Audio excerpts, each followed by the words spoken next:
This YouTube channel was growing at one point, but the number of subscribers has hardly changed in the last few months.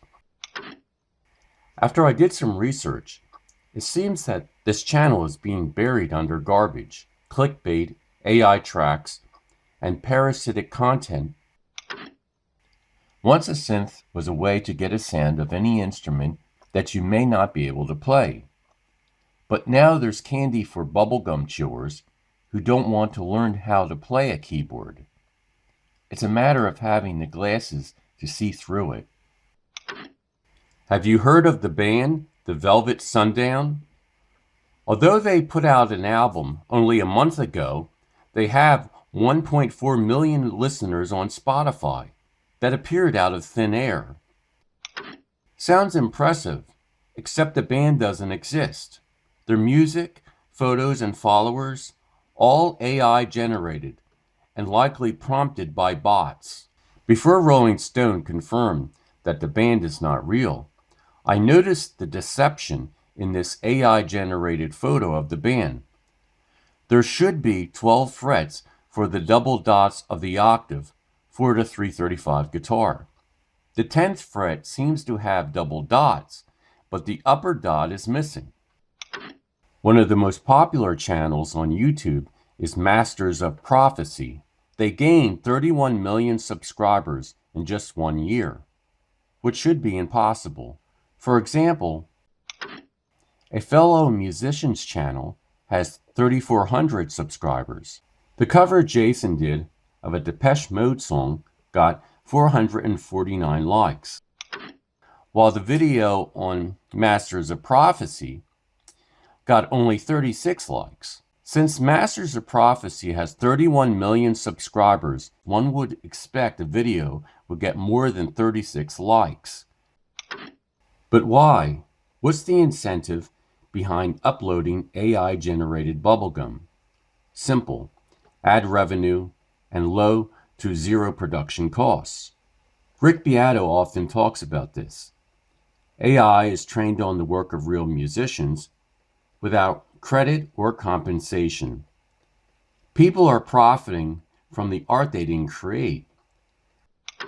I recently came across this quote from Walt Disney that reflected my thinking for years. Do a good job. You don't have to worry about the money. It will take care of itself. Just do your best work and then trump it. I mean, the original cartoon came out in 1937, and very evidently so. There's a big focus on her love story with a guy who literally stalks her. Yeah. Weird. But today people don't seem to care about doing a good job, since technology can produce instant results. But the act of creating, of doing a good job, is a joy in itself. There is a danger that a person can lose their soul.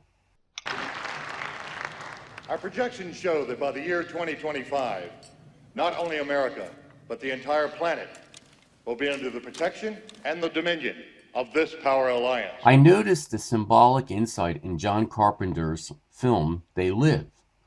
The aliens who control humanity are depicted with skull-like faces. Although they have the wealth and power, the bubblegum chewers are spiritually dead. It's just a matter of having the right glasses to see it.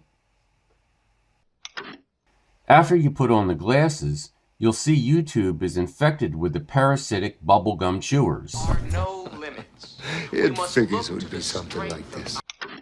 Here's this recommended video that got my attention. It claims learn or lose. To use an AI tool, one will not learn the details of a craft.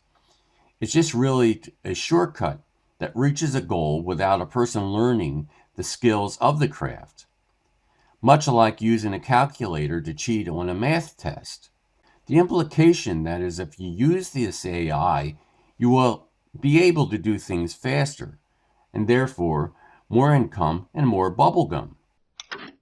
This line of thinking comes from managerialism. It's efficiency without understanding. But Steve Jobs recognized the fault in this thinking. We went through that stage in Apple where we went out and we thought, oh, we're going to be a big company, let's hire professional management. We went out and hired a bunch of professional management. It didn't work at all. Most of them were bozos. They knew how to manage, but they didn't know how to do anything. And so if you're a great person, why do you want to work for somebody you can't learn anything from? But I came to realize that the managerial bozos were ignorant of quality. One synth would have a great sound, but the next model would fail to produce it. For example, here's the factory sample of the DX7 piano on the EX5.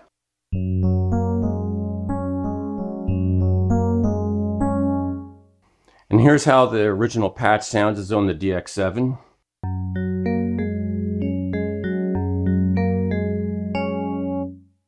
Now here's the new off the matrix DX7 samples.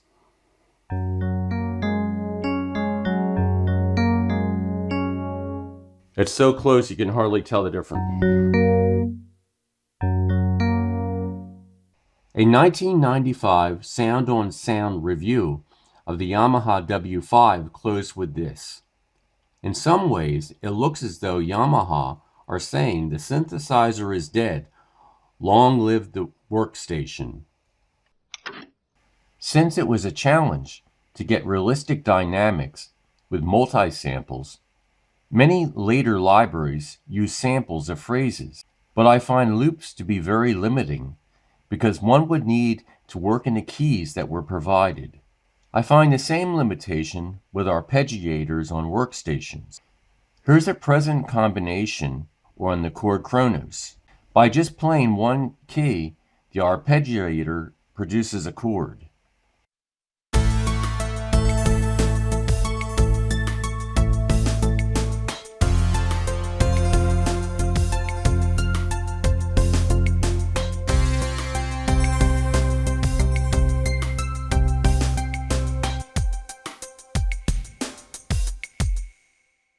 It sounds really good, but I didn't arrange it.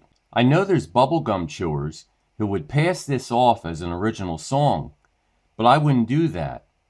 Rick Beato has been critical of the use of AI to generate music, but long before AI music was possible, instant music could be made with workstations like this. As a matter of fact, I found a channel called Korg Style Life.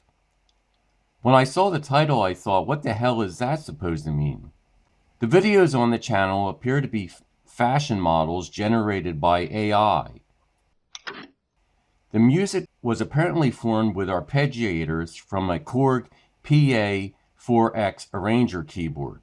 So artificial mass-produced music was possible even before AI was used. Here's a link to Jason's cover if you want to hear real music made with a synth.